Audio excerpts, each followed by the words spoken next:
Do you guys want to change the text size from the control center for one app or for all the apps together?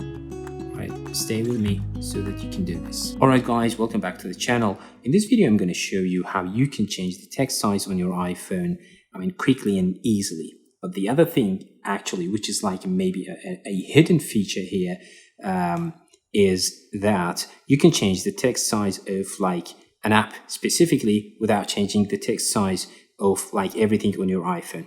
Okay, so first of all, it is like something that you will add to the control center. So I'll go to the settings, okay, and to the control center. Scroll down until you find text size. Now choose this one and add it to the controls. Okay, now go out. Now for example, I'm going to like open the calendar here. As you can see, the text size is by default, it's 100% here. Now scroll down this control center, okay, and choose the control that I've just added to here.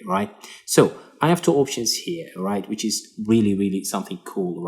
I can change the text size, for all apps if I keep it here, and if I change it to the calendar only, I will change the text size only for the calendar. So it means that the text size for the other apps and my iPhone in general will not change, only for the calendar.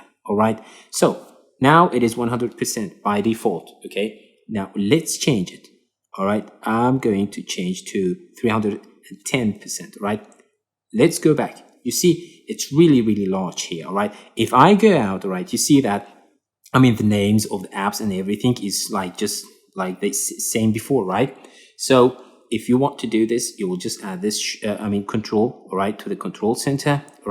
You can change it for the that specific app that you've already opened, or you can change it for like the whole app.